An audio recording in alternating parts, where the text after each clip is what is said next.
Hey, what's up, seventh grade? It's Drew Bradshaw coming to you talking about dangling and misplaced modifiers. Let's go ahead and jump right into it. I'd also like you to consider that in English, we typically use subject, verb, object order, or S.V.O. Many languages use this same order, this wording order, and it comes natural to us. Some other languages don't. So if I say something like, I like Chinese food, I have a subject, I have a verb, and I have an object. Other languages might say it differently, or if you're Yoda, you might go OSV order. Food I like is how he would say it, and I'm not going to do the voice. Other people might say, other languages might say, I like food Chinese, because Chinese is modifying food, and they put it in the different order. But remember, the most important thing for English, word order, subject, verb, object, and that will come into play with this lesson. So now we're finally answering the question, what is a misplaced modifier? There's three different kinds. There's the classic, there's the squinting, and there's the dangling modifier, and we'll define those now. Number one was a classic misplaced modifier.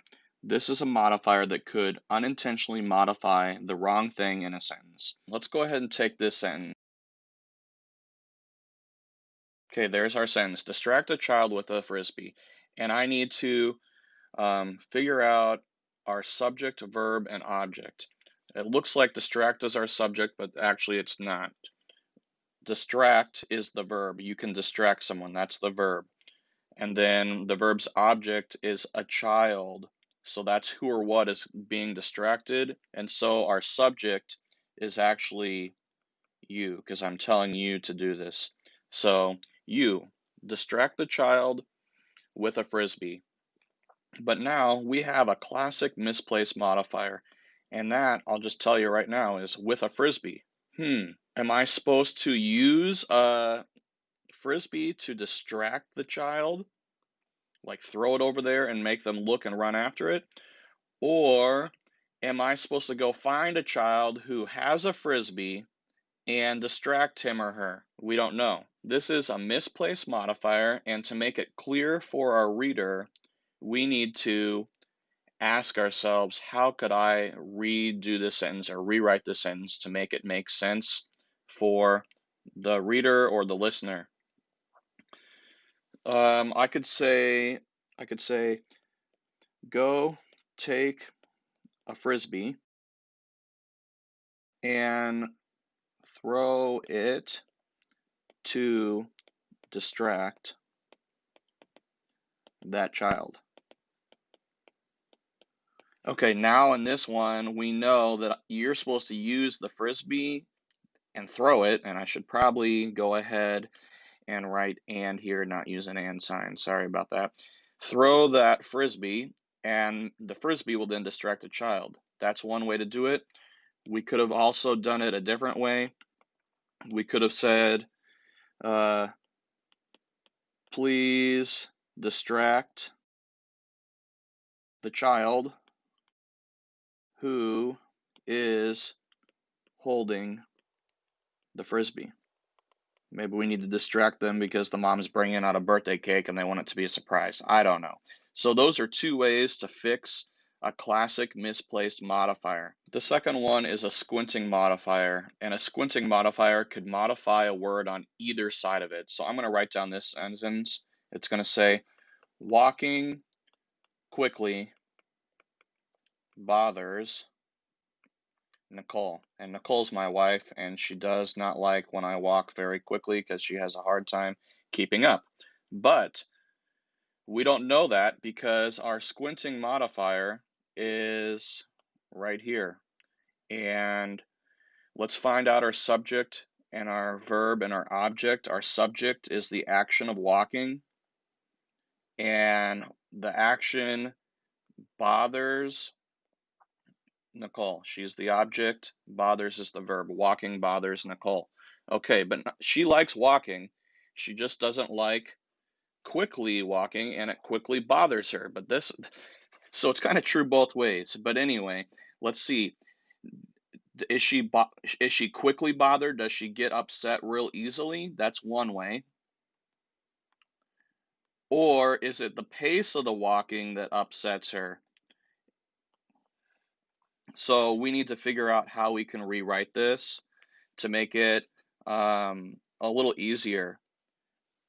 We could just change this around and we could say Nicole gets upset when I walk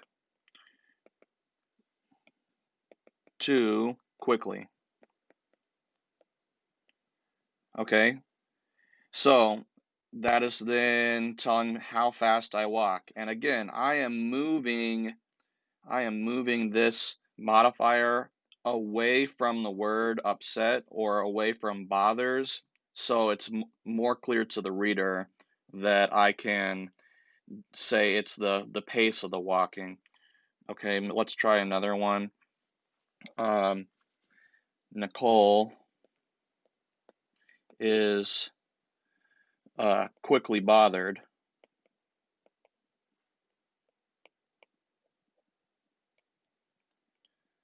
by walking or by the walking. So that's a way we can do that. Again, we want to move the modifier, in this case it's quickly, and we want to put it closer to the word that it is intended to modify, and the questionable word we try to move it further away. So here we have quickly bothered, it makes sense. Over here it's about quickly walking, it makes sense. But up here we're left with too many question marks. Let's continue. The last one is the dangling modifier, and a dangling modifier actually doesn't even modify anything in a sentence. So here we go. Being very hungry, comma, this is my lunch, period. Okay, let's figure out our subject, our verb, and our object. Well, being very hungry, that's not even part of this sentence really, because the subject is this, the object or the verb rather is this linking verb is, and the object is my lunch. And just for those of you who are playing at home, this is the indirect object, but we won't worry about that. Okay, this is my lunch. And then we have this phrase, being very hungry.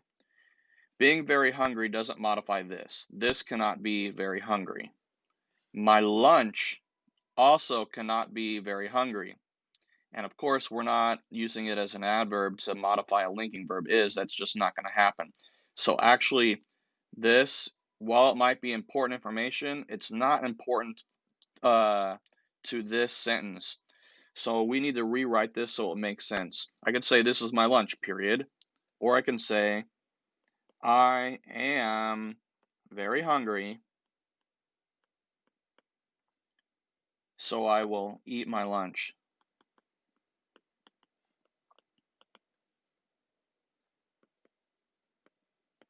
We could do that if we want. I am very hungry, so I'll eat my lunch. We could say, because I am very hungry, I'm going to go get my lunch. Because when we put that, because I am very hungry, the very hungry is describing I. Or I am very hungry, so I can get my lunch, or I'll get my lunch. That makes sense. This being very hungry, it's not part of that sentence. It might be part of the conversation, but not part of this sentence. So let's go ahead and move on to some tips. The best tips I can give you, and 1 and 2 are essentially the same thing, just the opposite. Put your modifier next to the word or phrase you want it to modify, or put your modifier far away from the words that can unintentionally modify. Remember, subject, verb, object. If I want to describe something in the object, I need to put it by the object. If I want to describe the subject, I put it by the subject. If I put it by the verb, I need to be very clear that I'm not describing the object and I'm not describing the subject. When in doubt, tip number 3, proofread and revise. Ask a friend, hey, does this make sense? Hopefully this lesson made sense to you. I'm Drew Bradshaw, and thanks for watching. Bye-bye.